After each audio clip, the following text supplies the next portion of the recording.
Hare Krishna. Welcome back to the Ishopanishad course. We will today discuss mantra 10. So we are discussing the third section of the Ishopanishad. In this third section, the topic is Vidya. How Vidya can lead us to the absolute truth. So in the previous verse mantra we discussed how those who are in ignorance, those who are in avidya, those who worship avidya go into darkness, and those who continue to worship avidya but imagine that they are in vidya, those who are having so-called knowledge, they go into deeper ignorance. So now this verse will say that in contrast to both these two people, that means both of them are basically in avidya, but they think that one of them thinks that we are in avidya. So as contrasted to this, avidya is vidya. And this mantra will say that by the cultivation of vidya and the cultivation of avidya, different results come about. So let us look at this mantra. Mantra 10.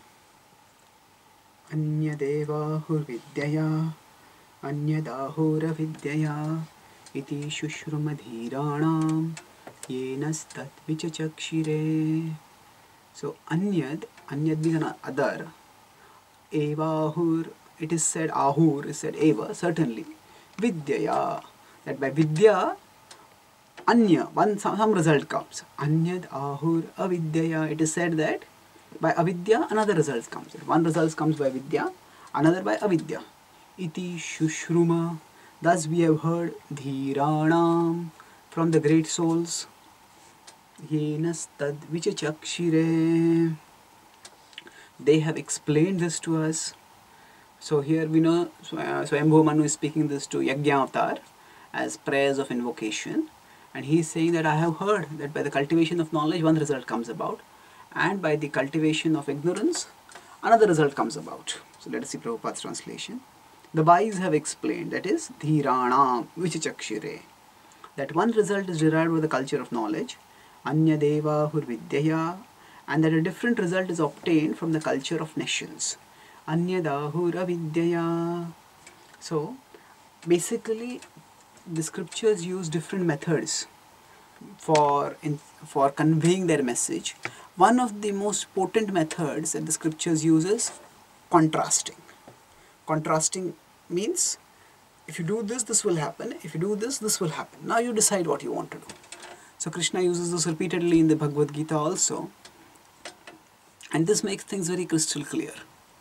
Matchitta sarva durgani mat prasadat tarishyasi atha chetam ahankaran na shroshyasi vinangshasi. In 18.58 in the Bhagavad Gita, Krishna says that if you become conscious of me, you will pass over all obstacles by my grace. If however you act out of false ego, not hearing me, then you will be lost. Vinangshasi.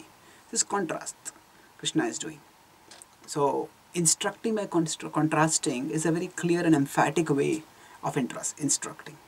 So this is what the Ishopanishad is also doing over here. It's contrasting vidya and avidya. Now in this mantra, avidya refers to, in general, the knowledge, the pursuit of sense gratification, and even knowledge that helps in the pursuit of sense gratification is called as avidya. And vidya refers to knowledge that helps us to develop in spiritual understanding, ultimately in Krishna consciousness. So let us look at Srila Prabhupada's purport. Vidya leads to desirable qualities. So that is the first two paragraphs. In fact, here Srila Prabhupada lists the 20 characteristics of knowledge that are given in the Bhagavad Gita 13.8 to 12. And then in Srila Prabhupada, after describing this, contrast this with the result of the cultivation of avidya as is seen in today's society. Avidya leads to undesirable qualities. And how those undesirable qualities are seen in today's society, Prabhupada explains. And then finally, in paragraph 6 to 9, he explains, only a dhira can teach vidya. That means, you may intellectually think, okay, I want vidya, I don't have avidya. But actually, from a practical point of view, it is only a person who is sober, who is not deluded by material things, can actually teach knowledge in a systematic way. That's why the word dhiranam comes over here. So let's go back to the first section. Now here Srila Prabhupada lists the 20 characteristics given in the Bhagavad Gita as a list of long 18 statements. And actually seeing these 18 statements is quite insightful. So for example, the first quality over here is Amanitvam, Adambhitvam, Ahimsa, Shantirarjavam. These are the first 5 qualities in 13.8 to 12 in the Bhagavad Gita. 13.8. Now let's see how Srila Prabhupada translates Amanitvam. So Amanitvam means humility or pridelessness. That's how it is there in the Bhagavad Gita. Now Srila Prabhupada translates it here as one should become a perfect gentleman and learn to give proper respect to others. That means how do I know that somebody is humble? Somebody say, oh Prabhuji, I am so fallen, or Mataji, I am so fallen, I am good for nothing, I am this. Is that really humility? It may not be. It may be a self-centeredness masquerading as humility. So actual real humility is more directly expressed by how we respect others. Amanina manadena. So amani, how much we want respect for ourselves, that is very difficult for us to deal with, to get rid of, or even to curb. So, but we can surely start offering respects to others, and that is a positive way in which we can cultivate humility, because when we are respecting others, we are giving them thought, attention and regard, and that essentially is humility.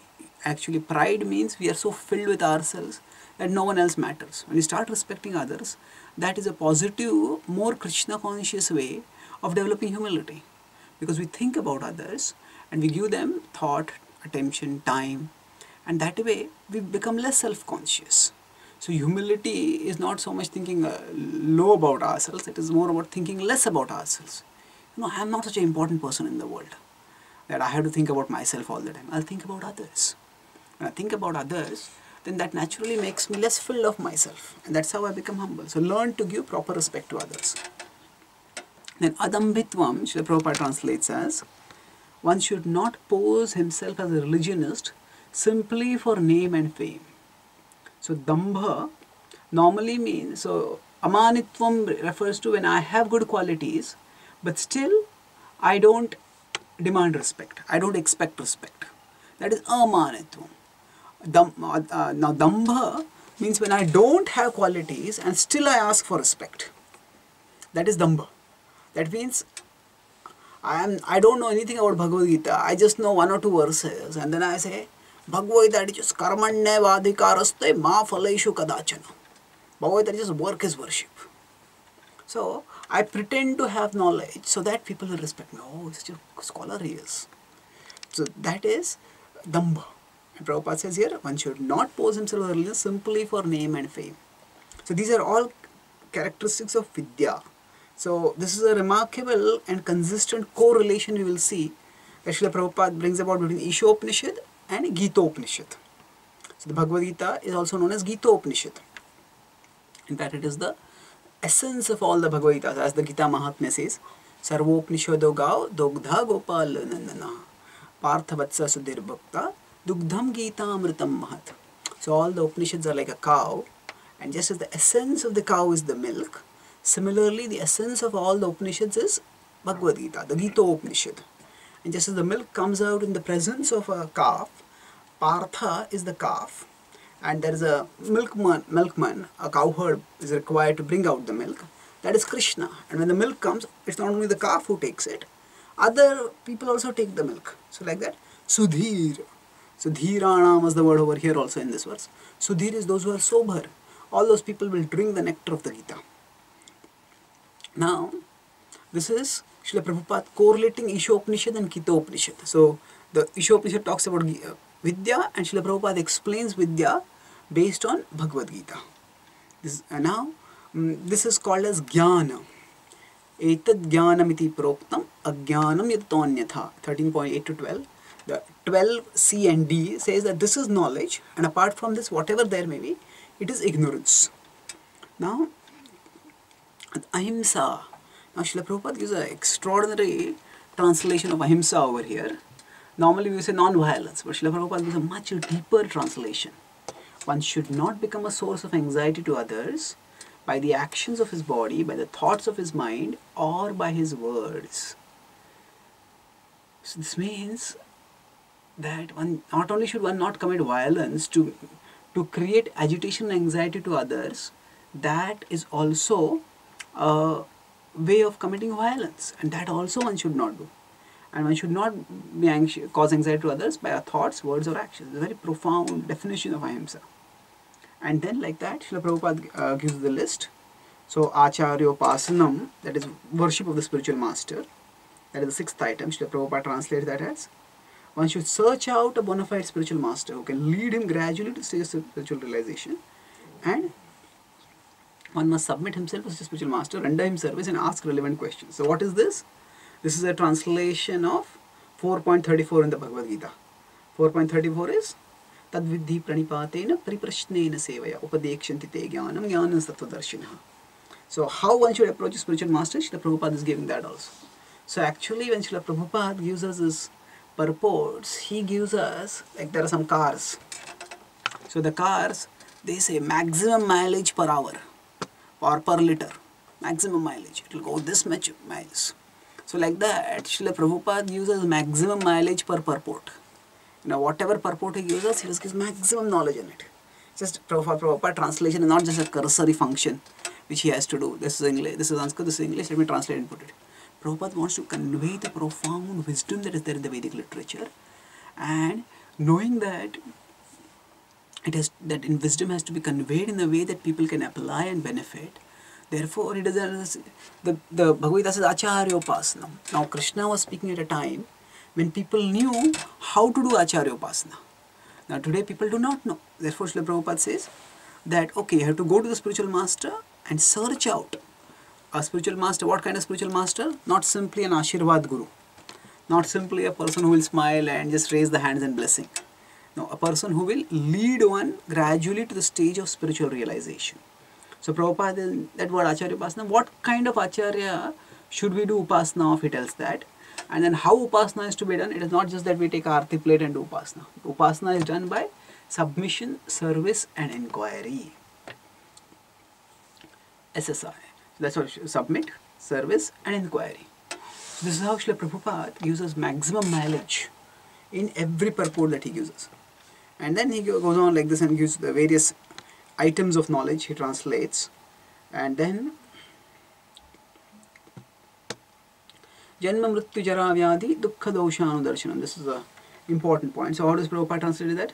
One should always remember that as long as he is a material body, he must face the miseries of repeated birth, old age, disease and death. There is no use in making plans to get rid of these miseries of the material body. Why is there no use? Because it is impossible. Everybody has to die. The best course is to find out the means by which one may regain his spiritual identity. So therefore, if we see, this is knowledge. What exactly is knowledge? Knowledge means to recognize that why I am suffering and what is the solution for my suffering. Why am I unhappy? Why am I dissatisfied? Why am I having problems? So that when we understand, and we try to find a solution to those problems. So the scriptures tell us that the specific problems that we are facing may be many. I may have lost a job, I may have some relationship problems, my health may not be good right now, I may have some tension with my neighbor, or my laptop may not be working. We may have so many problems like that. But these are all specific problems which will come and go. But actually there are generic problems which are far bigger, and they are birth, old age, disease and death. And we recognize these problems and then we try to solve these problems. How do we solve it? By raising our consciousness. We are at the material level of consciousness where we suffer because of this. But when we understand I'm Atma, for the Atma there is no Jara, Vyadhi and Mrityu. And then there is no Punarjanma also. Now Srila Prabhupada goes further and gives translation of all the items. And then he gives the Vivikta Desha Sevitvam Aratirjana Samsadi, that's the item. Now interestingly, Srila Prabhupada groups the last four items as a pairs. That means in the Bhagavad Gita list 17 and 18 becomes 17 over here, and the Bhagavad Gita list 19 and 20 becomes 18th over here. So what is that? 17 and 18, Vivikta Desha Sevitvam Aratir Jana Samsadi. So Vivikta Desha Sevitvam, Prabhupada translated, one should develop a liking for residence in secluded place with a quiet and calm and quiet atmosphere favorable for spiritual culture. So he's giving so much explanation. And Aratir Jana Samsadi. One should avoid congested places where non-devotees congregate. So by this, because when the non-devotees congregate, their collective presence creates a mass materialistic psychology, which can be quite draining for our consciousness. It can just sweep us off our feet and submerge us in materialism. That's why we avoid such places as much as possible. And then Adhyatma Jnana Tyatvam Tattva Jnana Arthadarthanam. These are 1920th items. The Prabhupada translates this as: one should become a scientist or philosopher and conduct research into spiritual knowledge. So Adhyatma Jnana Tyatvam, and then Tattva Jnana Artha Darshanam. So Tattva, one should conduct research into spiritual knowledge. Tattva Jnana Artha Darshanam. So why one should study spiritual knowledge? Why Adhyatma Jnana Tyatvam? Because only spiritual knowledge is eternal. Recognizing that spiritual knowledge is permanent, whereas material knowledge ends with the death of the body. So again, it's interesting, Srila Prabhupada equates here scientist or philosopher. So how can those two be equated? Now today, philosophy is considered to be a branch of humanities, and sciences are considered a branch of sciences. And these two, there is, if we study academic circle, there is a fracture and a rupture between the two. And the scientists, those who are in sciences, they feel that we have made all the practical progress. We have made all the practical contributions, the technology, the help for humanity. That has come from us. Humanities have done nothing for us. And they look down on humanity. Whereas those who are in humanity, they say that ultimately, science has just made things faster and better at a technological level. But as far as human values are concerned, science cannot do that. It is humanities only which talks about the things which make human beings human beings. So there is this conflict between science and philosophy. In fact, within science only, there was a whole, almost a decade of what was called as science wars. The wars between philosophers of science and scientists. Huge intellectual wars with books and papers being written and counter-written and counter-written. But from Srila Prabhupada's perspective, ultimately all knowledge is meant to take us towards spiritual truths. So, through philosophy, one can do research and come to spiritual knowledge. And through science, one can come to spiritual knowledge. So, philosophy, we can call it as metaphysics. Of course, philosophy has several branches. Metaphysics is one of them. And science, we can say, is physics. Science has again other branches, but to make the parallel clear over here. So, whether it is physics or metaphysics, ultimately, we have to understand spiritual knowledge. So, physics can also lead us to spirituality. Metaphysics can also lead us to spirituality. So, therefore, Srila Prabhupada emphasizes, whatever one studies, ultimately come to spirituality. And spiritual knowledge is permanent, whereas material knowledge ends with the death of the body. So, whatever we acquire is not going to go ahead with us. But spiritual knowledge will stay. Purvabhyasena tenaiva riyate avashopi saha. Krishna describes in the Bhagavad Gita, in a response to Arjuna's question from 6.37 to 39, he describes in the reply from 6.40 to 45 that whatever spiritual knowledge we acquire, so 40 to 43 decide that in the next life it will come back to you and you'll be attracted to the spiritual principles almost helplessly, and thereby you will keep making spiritual advancement. Now,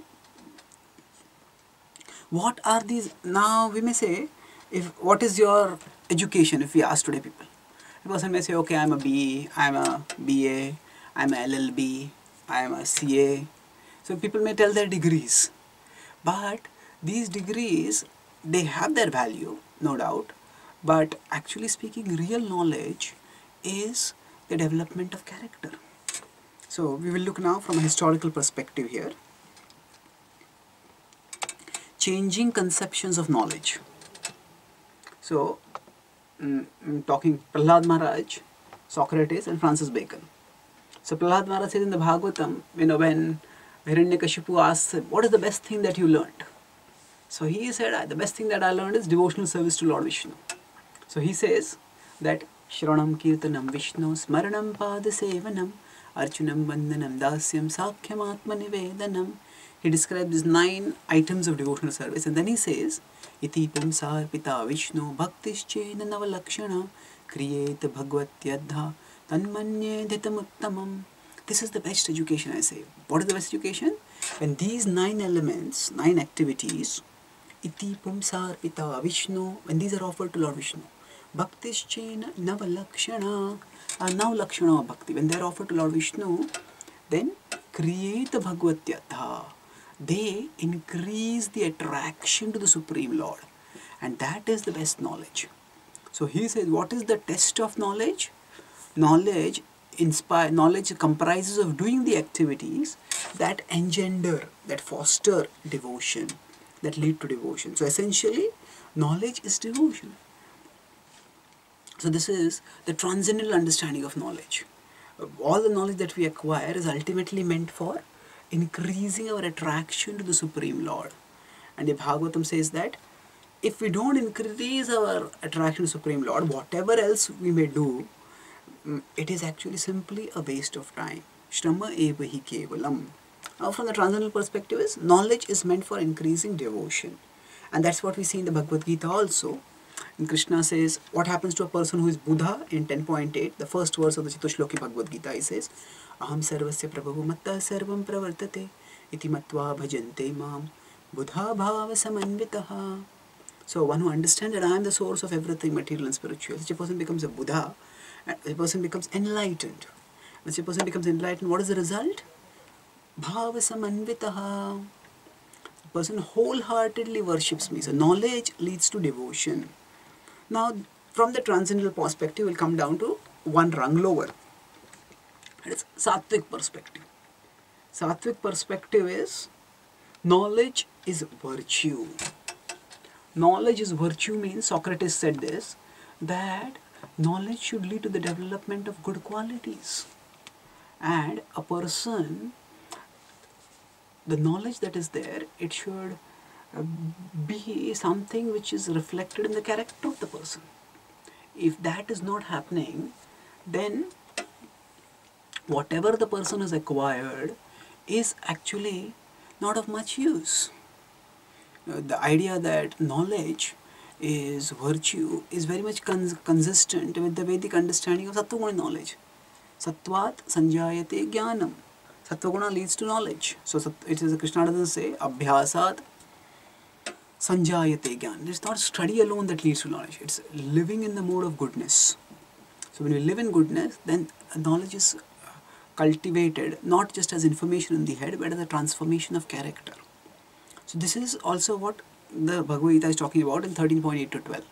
Here Krishna is not speaking from the transcendental perspective, he is speaking from the Guru Sattvic perspective, that knowledge should lead to the development of all these qualities. Now, as Kali Yuga progressed, let us look at Francis Bacon. He was a Renaissance thinker, post-Renaissance thinker in European history, one of the pioneers of empiricism, and his thoughts led to the development of science and technology especially. He envisioned technology being able to control and change the world in the future. So he said, knowledge is power. Now this is clearly Rajasic. In Rajoguna, the essence of a person's mental attitude is controllership. What the person wants to do is, how can I make everything happen according to my will? And the knowledge that I have is also for that purpose, of making things happen according to my will. So technology is essentially about bending nature to human will. Knowledge is power. And today, when we have these high-tech gadgets, we press one button and an email goes somewhere else. We press one button and a phone call goes to somebody else. Now this is not necessarily bad. It is useful. It can be very useful even for devotional service. But the point is that when knowledge is reduced to this is one aspect of knowledge. When we acquire knowledge, we get some control. But if the whole conception of knowledge is shrunk down to the power that it gives one, and what kind of power? It is external power. It is not internal power. It is a technological power, as we discussed, does not enhance willpower. So knowledge is virtue means knowledge leads to willpower, and willpower leads to the person being able to use even technology properly. So knowledge is power means people are simply concerned with how much I can control. And if my knowledge has not led to the development of good qualities, then the more power I have, that power will be used by my bad qualities for doing harm. So this is the current definition of knowledge. It is largely equated with power. So let's look at this further now. So the divorce of education from transformation leads to disruption. So education was originally associated with transformation. Education comes from educare. Educare means to bring out that which is within. What is within? Within we are souls. As souls, we are pure, we are godly. And that godliness is to be brought out through education. But when education just becomes a matter of skills for external control, then there is a divorce of education from transformation.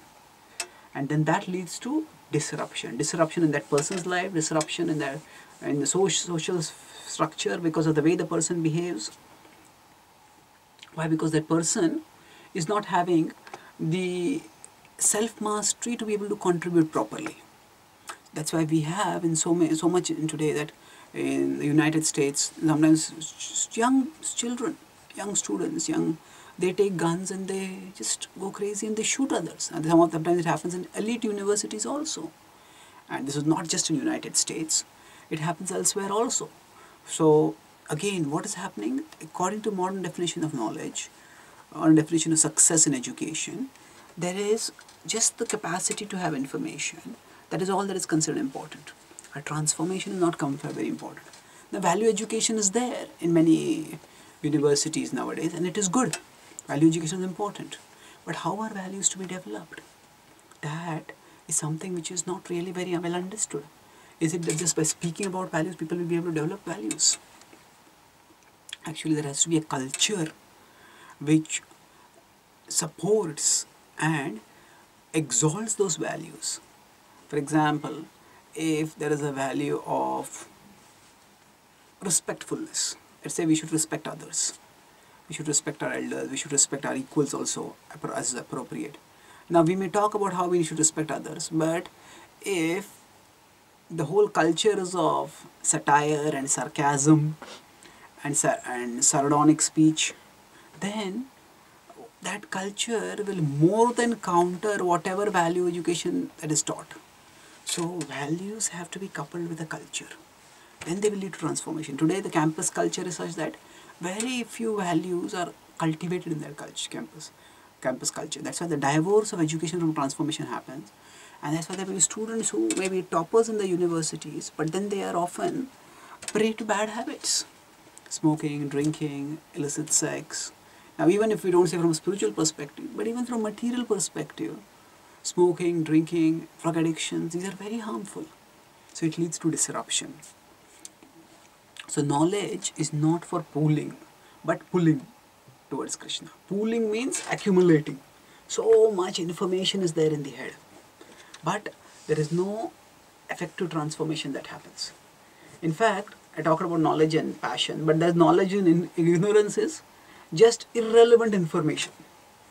Irrelevant information means often there are talk shows and there are quizzes in which all sorts of irrelevant information is talked about. How many daughters does this particular film star have? And somebody who wins that quiz gets it right, that person may get 1 crore rupees for that. No, actually, what is the use of such information? We don't disrespect that film star or his daughters. But the point is, does having this kind of information add any value to the person's life? So what has happened is, especially today's society, irrelevant information is valued so much. So that information doesn't even give any power. So we have to create a context where some power will come. So we create this sort of quizzes. So that is actually the decline in the conceptions of knowledge that is there. So now what you know is not as important as how you live. This is the Vedic understanding. What you know is not as important as how you live. Somebody may talk a lot about Krishna, but if that person is not actually devoted to Krishna, then what is the real value of that person's talking about Krishna? When Srila Prabhupada met George Harrison was a superstar at that time, superstar actually. And he had met several spiritual teachers before he met Srila Prabhupada. And they were all trying to influence him and attract him. And he said to Srila Prabhupada, Prabhupada, how can one know a true spiritual teacher? So Prabhupada knew that George Harrison has read about Krishna and he's attracted to Krishna, he accepts Krishna as God. So he said, a spiritual master is supposed to tell us about God. Now, if you want to know who is the actual spiritual master, you should see who is addicted to Krishna. Who is the most addicted to Krishna. Prabhupada used a very precise and profound word, addicted. Not just attached, not just attracted, not just devoted, but addicted. In addiction there is a helplessness which is instinctively pulled. So that addiction has a negative connotation normally, but when it is used in the context of Krishna, it brings out an image of irresistible attraction. So Prabhupada said, one who is attracted to Krishna. So what you know is not as important as how you live. You may say that you can talk a lot about Krishna, but in your life, are you attracted to Krishna? So, of course, all this is from the transcendental perspective, but even from the material perspective, if somebody says that, oh, we should be kind to animals, we should not, we should have ethical treatment of animals. Somebody, it sometimes happens that if some dog has a little bit of a not adequate long enough leash, then that less leash is seen as cruelty to the dog. And then a complaint is made against them, and when the people are complaining at the same time, they are taking a breakfast which is flesh. So what is happening here? One is actually killing animals for one's tongue and then saying that animals' neck should not be tied so tightly. So this is a mismatch of the standards. This happens because there is a divorce between one's learning and one's living. So that divorce has to be bridged, and bridging that divorce happens only when one understands that learning is for living. Learning is not for earning. Learning is not just for earning. Now, Euclid is a pioneer of geometry. Euclidean geometry is considered foundational mathematics. So once when he was teaching geometry, one of his students asked, "Sir, what is the practical use of this? What are we going to do with this?" So then Euclid called one of his servants. He says, "Give this fellow a coin." And he said he thinks that if he doesn't get a coin, then if he's not going to get a coin by this, then there is no use of studying this. So even he was able to point out that knowledge is not just for earning. Learning is not just for earning. Learning is for living. So today this emphasis has been lost. Now let us see what are the consequences of this. So avidya leads to undesirable qualities. That is what Srila Prabhupada talks in the remaining part of the purport. So he says, the students today have no amanitvam. That means they have no pridelessness. Students often like to make caricatures of their teachers and talk behind their back and make fun of them. And often, the person who can crack the most satirical joke about others is considered to be the cleverest person. Now, this is a very perverse standard of cleverness. Actually, we live in Kali Yuga, which the scriptures describe to be Kaler Dosho Nidherajan. It's an ocean of faults. So, finding faults in someone in Kali Yuga requires as much cleverness as finding water in an ocean. Now, water is everywhere. So, in an ocean. So, finding water does not require any cleverness at all. It is there everywhere. Actually, if we are in an ocean and if you want to show our cleverness, let's see where the land is. Because that land will give us shelter from the ocean. Similarly, what requires cleverness, especially in Kali Yuga, is finding the good in others. So, unfortunately, we have this perverse standard that one who can, in the most creative way, speak destructively. That person is considered to be the cleverest person, which is a very unfortunate standard. Na shaucham, such person. So no cleanliness means that Srila Prabhupada says that there is so much illicit sex that happens and nobody is trained in sense control at all. Actually, even 100-150 years ago, most education, whether it was in the West or the East, was based on a culture of self-mastery. It was understood that a student, unless the student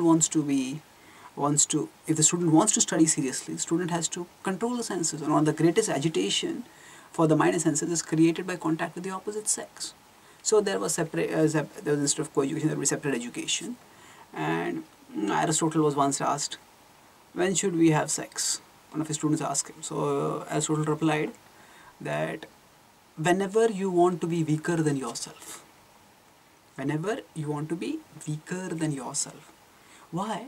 Because although sexual feelings lust may create the illusion that I am a big hero temporarily, but it just sucks away our energy. And when it sucks away our energy, we cannot focus on things. So this, especially in the student phase, there is some amount of regulation and discipline that is required, which will lead to real education.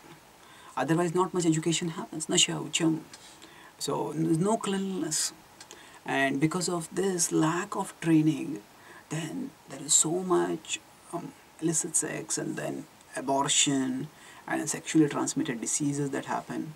And then sometimes there are teen pregnancies, and then there are heartbreaks, and sometimes divorces happen, sometimes suicides happen because of that. So the whole complex comes up when a student should be actually focusing the energy on development of character.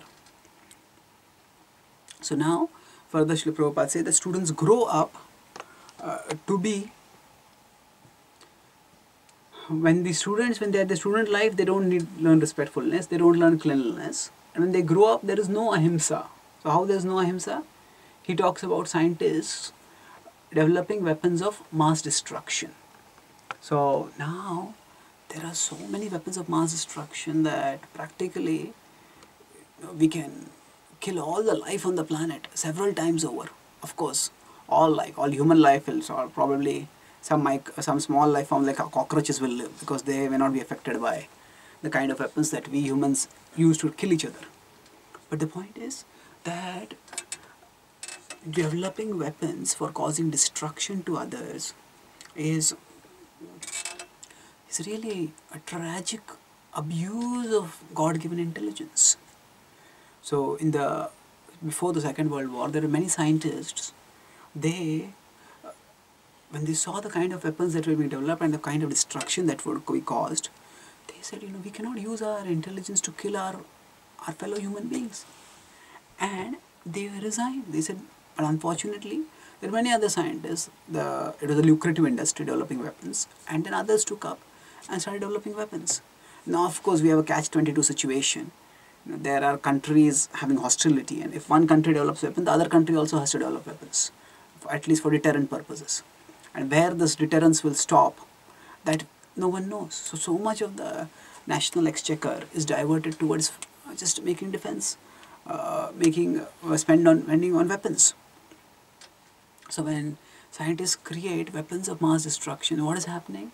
They have intelligence, but that intelligence is unfortunately abused. Now, Albert Einstein is considered the greatest brain of the last century, and it was he who sent the letter to the US president, which led to the development of the Manhattan Project, which eventually led to the development of the atom bomb. And then when the atom bomb was dropped on Japan, and it just wiped out these two cities, Hiroshima and Nagasaki. And then eventually, later on, when Einstein saw the extent of the destruction that had resulted by it, he said, sending that letter was the biggest mistake of my life. He said, my fear was that Hitler may have developed it, and that's why I wanted America to develop it beforehand. But actually, it is found that Hitler was not very close to developing it. Hitler, of course, had some sympathy for Indian culture, and he had sent some team of researchers to India to see if somebody could find out some ways in which the kind of weapons like Brahmastra and all those weapons, could somebody make it for him. He thought he could win the war that way. So he had the idea that he was an Aryan, here misappropriate the title for himself. But the point which we are making over here is that it's symbolic that the biggest brain of the 20th century and his best invention or his best insight, that was E is equal to mc square, the interchangeability of mass and energy. So the best brain's best insight led to the worst destruction of the last century. In fact, we could say the worst destruction in recent human memory in one single incident, one single attack. So what is happening? The culture of ahimsa is not there. The culture of violence has been cultivated. So now, when the scientists make these weapons, are they responsible? They may say that we are only using technology. Yes, they are only developing the technology, but it can fall into the hands of terrorists, and that will cause havoc. So nowadays, there are chemical weapons of mass destruction, which there can be something as small as a cell phone, and if that explodes, that will just send inflammable gas in a distance of several kilometers around sometimes, and then one spark, and then everything will be up in flames. It can be devastating. So this is all tamasik actually, this kind of terrible destructiveness that happens. So now we may say, what is the solution to this? The point is, there is an underlying misdirection of the values of life, misunderstanding of the purpose of life, that is breeding this kind of destructive use of the human intelligence. So then Srila Prabhupada talks about pseudo-religionists who have no adambhitvam. Adambhitvam means, as I said, not wanting to show off to others. So there are pseudo-religionists whose religion is only for showing off to others. They will do religious activities in a public way so that people can see how religious I am. So the goal is not to actually be devoted to God. The goal is actually to show people that I am devoted to God. And that they will do if it is politically correct. So 50 years ago, it was politically correct in India to show oneself to be religious. Now it has become politically incorrect to show that one is religious. So people will not show that also. So the idea is, adambhitvam means there is no emphasis on substance. There is only emphasis on appearance. So whatever way one can have a positive social image, one will have that without trying to cultivate the substance at all. So many times people say, when there is no serious education, then even the religious activities become just done for dambha. So for example, there are religious festivals where people make big pandals. So there are Ganesh festivals in Maharashtra, in various parts of India, especially Maharashtra. So then different people make the Ganesh images. And then it basically, the size of the Ganesh image becomes an expression of the size of the false ego of the patron. That means, I made such a big Ganesh deity. And then somebody says, I made such a big Ganesh deity. And I made such a big Ganesh deity. And then actually we may make such big Ganesh deities and have them for a week or 10 days or fortnight. But then what happens? Or people just come over there and in front of their Ganesh deity there are film songs going on. So there is no genuine religious culture or spiritual understanding or illumination that happens. There is just the appearance without the substance. That is pseudo-religion. So pseudo-religion is extremely common. Even there are spiritual teachers who want to be spiritual masters of many disciples. So often they give initiation in what way? They will say that, the mercy of the Guru is causeless. So they will wash the feet of the Guru, and that Charanamrit, whatever that water is, that is sprinkled, and whoever is fortunate enough to have a drop falling on that person is initiated. So now everybody wants to be initiated, because who doesn't want to have something for which nothing is the cost? So in this kind of initiation there is no commitment made, there are no regulatory principles, there are no rules, and there is just the glamour that I am initiated from such a Guru. So these people, it is a mutually self-serving and self-deluding arrangement. How is it self-serving? Self-serving because The guru wants to have the honor that I have many disciples. The disciples want to have the honor that I have a guru. So they are self-serving for each other and they are self-deluding, because the disciple is not going to make any spiritual advancement, and the guru is also actually not doing the function of a guru. Guru is not doing any service to anyone. So by the sort of initiation, even the guru is not going closer to God. So adambitvam.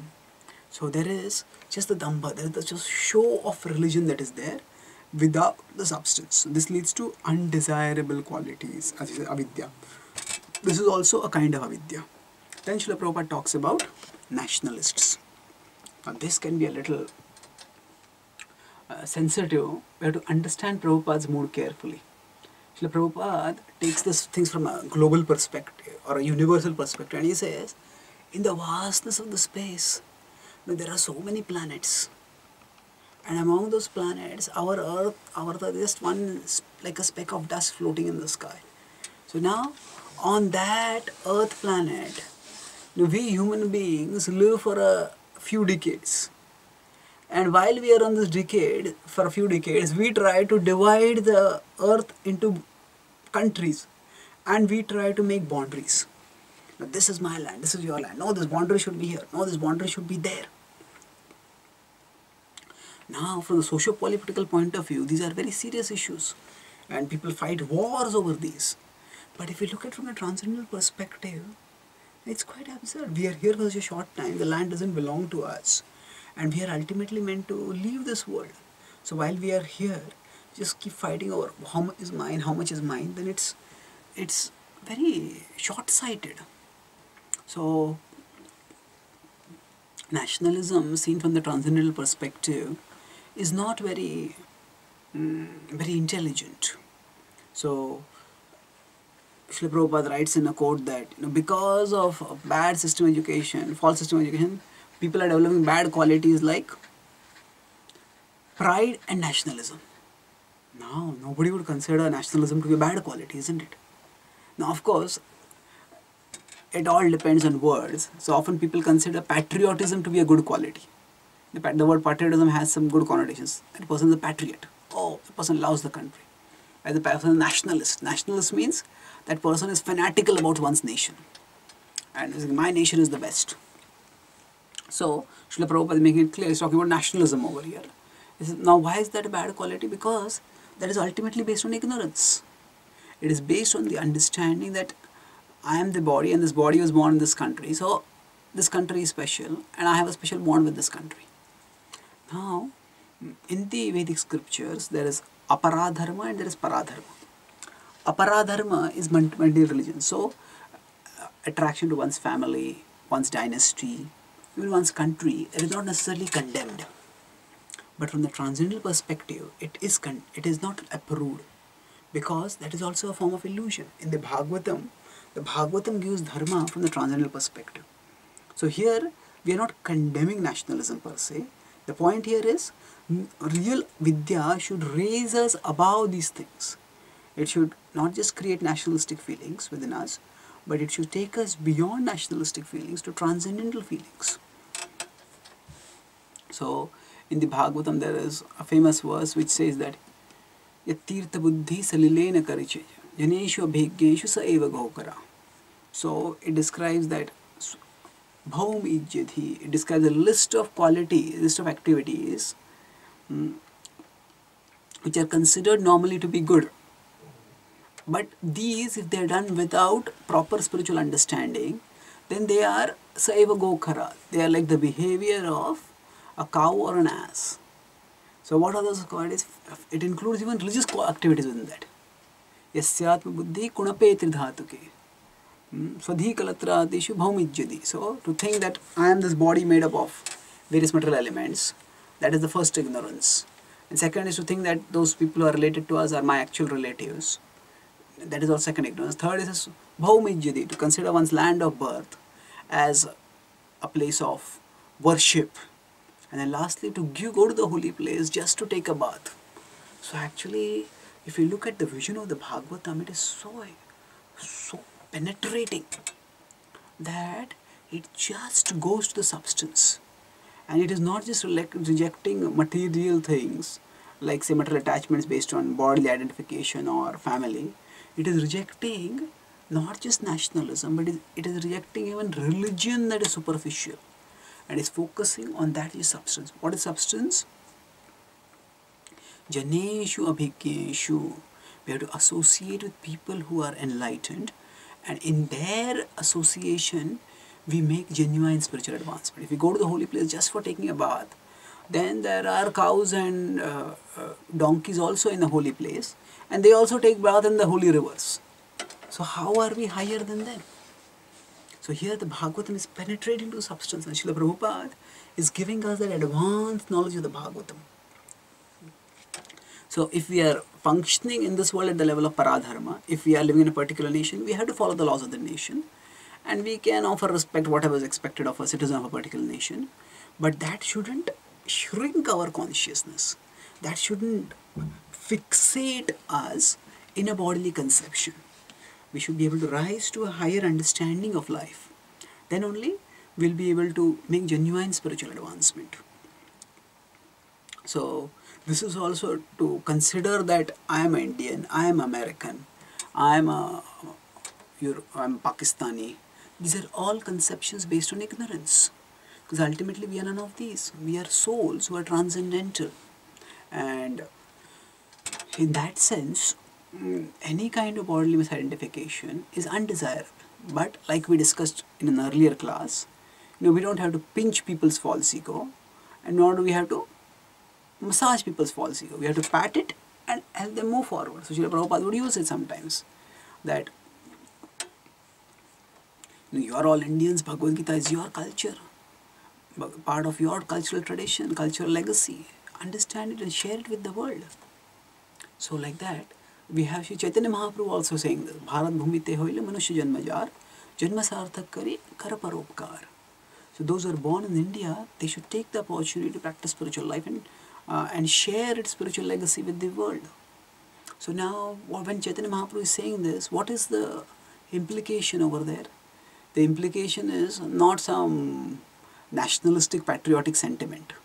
The idea is that Bharat Bhumi is considered to be Punya Bhumi. The souls who get birth in Bharat Bhumi are those souls who have pious and spiritual credits. Srila Prabhupada says that actually spiritual substance flows in the body of Indians. That means that Indians have actually a lot of spiritual inclinations deep within them. So they can practice spirituality and share spirituality. So it is a focus not on India, but focus on spirituality that is latent within India and Indians, and the message or a call to bring out that spirituality. So that is what Chaitanya Mahaprabhu is focusing on. So in this way, we can actually recognize that real knowledge should take us towards the development of transcendental qualities. And how will this happen? When first of all, it all begins by hearing from a dhira. So a dhira, a sober person, is a person who is not deluded by material things. And Srila Prabhupada talks about a dhira in the last section of this purport. And therein he describes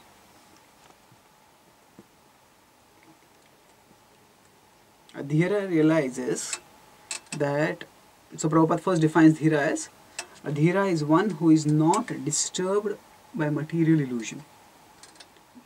And then, no one can be undisturbed unless he is perfectly spiritually realized, at which time one neither hankers nor laments for anything. So Prabhupada is correlating dhira with 18.54 in the Bhagavad Gita, Brahmabhuta prasannatma na shochati na kangshati. The person neither hankers nor laments. And now this is a very significant statement that Prabhupada makes. A dhira realizes that the material body and mind he has acquired by chance through material association are but foreign elements. Now, the word by chance is very significant over here.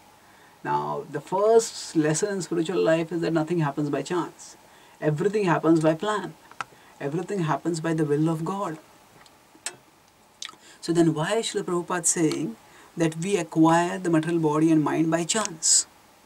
So here, by chance is not meant to indicate that there is no plan or there is no order, there is no pattern according to which we get the body. By chance is used, is spoken to convey that actually there is no intrinsic connection between the soul and the body-mind setup. The soul, depending on the kind of culture that was exposed to, the kind of psychology that was created by that, accordingly the soul gets a particular mentality, and then accordingly gets a particular body. So the emphasis of the by chance over here is that there is no intrinsic connection between the soul and the body. They are essentially different, and because of some circumstances they have come together. So the circumstances are not disorderly or chaotic. There are certain principles underlying it. But the point is that I have nothing to do with my body actually. It is just something which I have acquired by my past karma, and I may have had so many bodies like this in the past, and I may have so many bodies in the future if I don't purify myself and get liberated. So there is essentially no connection between me and my body, and that is emphasized by the term by chance. So they are but foreign elements. We have got nothing to do with them, and therefore he simply makes the best use of a bad bargain. So why is the body a bad bargain? Because it brings so much suffering, and it also causes limitation. It brings suffering in terms of old age, disease, death, and before that adhyatmik, adibhautik, adi viklesh also come to us. And then along with that, even if we want to do good, even if we want to serve Krishna, the body holds us down. The body limits us physically, and the body distracts us psychologically. We want to chant, but then after sometimes our throat gets tired. We want to do some service, our body gets tired. Then even if you have bodily energy and strength of voice, still our mind is distracted. So the body pulls us down and distracts us in the service of Krishna. That's why they are bad bargains. But the bad bargain, we have already got it. So what do? Make the best use of a bad bargain. So we use it to whatever capacity we can, and by that we purify ourselves. So Srila Prabhupada concludes by talking about the Dhira must come in disciplic succession, and Dhira must we must all learn Dhira from a Vidya, and a Dhira cannot be an instructive leader. So a Dhira means one who has not undergone the training of a Dhira. So sometimes politicians may also quote some Bhagavad Gita verses, some politicians may also appear to be learned, but actually Prabhupada says they are simply busy seeing to their own remuneration in dollars and cents. How then they can lead the mass of people to the right path of self-realization? So actually, as long as one is self-centered, self-obsessed, one cannot really think of the good of others. So the politicians are simply concerned, how can I earn more and more and more? There may be a few politicians who may be actually concerned for society, but majority of them are simply concerned with their own aggrandizement. And because of that, they cannot do any good to others. So even if they speak some pious sounding words, they are just superficial. They cannot act as dhiras. So every field has its speciality, and every field has its authority. So the spiritual teachers, who can be spiritual teachers? Those who have got spiritual realization. And the spiritual realization is the characteristic of a dhira. And it is when we take knowledge from them, then the vidya will lead to the development of good qualities. So to summarize, we started discussion by talking about how in this verse avidya refers to anything that fosters sense gratification. It will be ignorance or it will be knowledge. And vidya refers to anything that fosters spiritual advancement, ultimately Krishna consciousness. And these two lead to different results. That's the verse. And Srila Prabhupada first talks about vidya, and he correlates that with the 20 elements of the Bhagavad Gita.